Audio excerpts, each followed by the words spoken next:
Shalom bien-aimés dans le Seigneur, c'est Persévérant ici. J'espère que vous vous portez bien par la grâce du Seigneur Jésus-Christ. J'aimerais juste prendre quelques minutes pour parler avec vous sur un sujet qui a trait à notre mission. Et ce sujet, c'est l'argent. Il est très important pour nous de savoir que l'argent est un couteau à double tranchant. Jésus-Christ, dans le livre de Matthieu chapitre 28, le verset 19, il nous fait clairement savoir que nous avons une mission de prêcher l'évangile à toutes les nations, sans discrimination. Nous devons faire des disciples, gagner des âmes. Et cette mission est importante pour nous, de le faire pendant que nous sommes ici sur terre. Mais l'un des dangers dans cette mission est que lorsque nous laissons diriger ou dominer par l'amour de l'argent. L'argent, c'est très important pour la mission parce qu'elle nous permet d'accomplir de grandes choses, de se déplacer.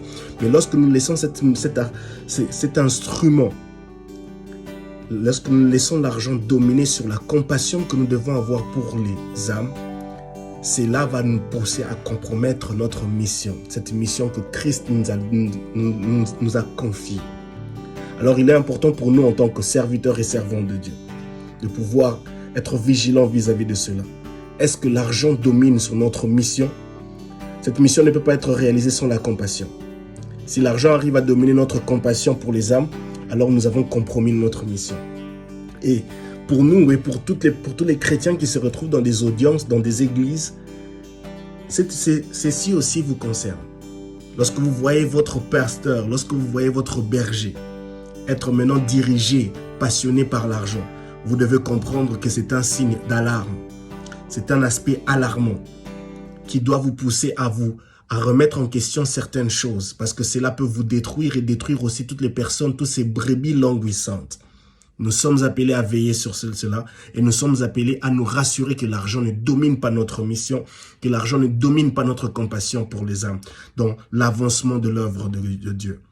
Et l'apôtre Paul, dans le livre de 1 Timothée chapitre 6, le verset 7 à 9, il parle à son fils Timothée, il le fait savoir, il l'informe, il le met en garde vis-à-vis de cette gangrène qui est l'argent. Il dit à Timothée qu'il est important qu'il puisse avoir l'amour du contentement. Bien-aimés dans le Seigneur, nous sommes appelés à accomplir cette mission, à prêcher l'évangile. Une mission qui doit se faire à la lumière de ce qui est juste, de ce qui est vrai, de ce qui est bon. Et c'est là est important pour nous de veiller à ce que l'argent ne domine pas sur cela. Ne domine pas sur la justice de Dieu, ne domine pas sur la bonté de Dieu en nous, ne domine pas sur ce qui est vrai, la vérité de Dieu en nous.